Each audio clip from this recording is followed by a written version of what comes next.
AP మద్యం కుంభకోణంలో నిందితులకు మరోసారి ఎదురుదెబ్బ తగిలింది. ఈ కేసులో 7 నిందితులకు మరోసారి విజయవాడ కోర్టు రిమాండ్ పొడిగించింది. దీంతో వారిని తిరిగి జైలుకు తరలించారు.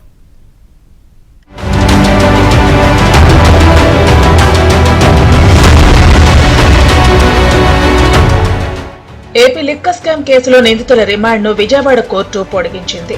దీంతో రాజ్ కసిరెడ్డి, సజ్జల శ్రీధర్ రెడ్డి, చాణక్య, దిలీప్, ధనంజయ రెడ్డి, కృష్ణమోహన్ రెడ్డి, బాలాజీ గోవిందప్పలను సిట్ అధికారులు కోర్టులో హాజరుపరచగా ఈ నెల 17 వరకు రిమాండ్ పొడిగిస్తూ విజయవాడ కోర్టు ఉత్తర్వులు జారీ చేసింది.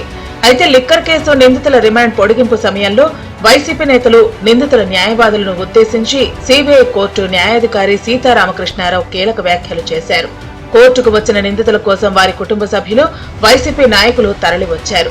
సాఫీగా రిమాండ్ పొడిగింపు జరిగే దానికోసం ఇంత హడావుడి అవసరమా అంటూ ప్రశ్నించారు. ఇదే జరిగితే ఇప్పటి వరకు తెరిచి ఉన్న తలుపులు మూసుకుపోతాయంటూ సీబీఐ కోర్టు న్యాయాధికారి హెచ్చరించడంతో అందరూ ఖంగు తిన్నారు.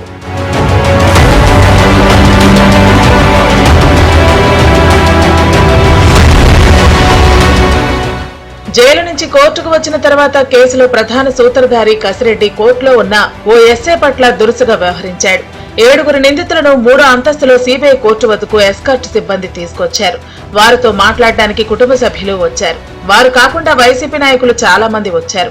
నిందితులందరినీ ఎస్కార్ట్ సిబ్బంది ఒక పక్కన కూర్చోబెట్టారు. కసిరెడ్డి మాత్రం అటు ఇటు వెళ్తుండగా ఎస్ఐ అమిత్ కదలకూడదని అడ్డుకున్నారు. దీంతో కసిరెడ్డికి కోపం వచ్చింది. నీ పేరేంటి అంటూ ఎస్ఐపై దురుసుగా వ్యవహరించాడు. అయితే పక్కనే ఉన్న సిబ్బంది సర్ది చెప్పి కసిరెడ్డిని కూర్చోబెట్టారు.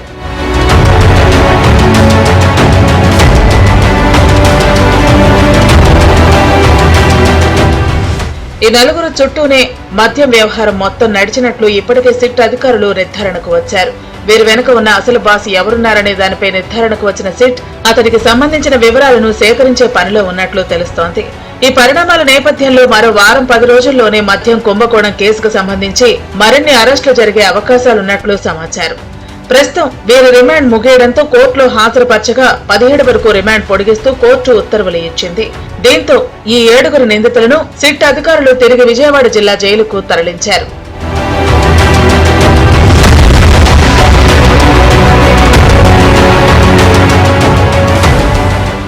ఇక లిక్కర్ స్కామ్ లో నిందితుడిగా ఉన్న గోవిందప్ప బాలాజీ బెయిల్ పిటిషన్ వేయగా విచారణ వాయిదా పడింది. మరో నిందితుడు రాజ్ కసిరెడ్డి సబ్ జైల్లో బ్లాక్ మార్చాలని పిటిషన్ దాఖలు చేయడంతో దీనిపై బుధవారం ఏసీబీ కోర్టు విచారణ జరిపి ఆదేశాలు ఇవ్వనుంది.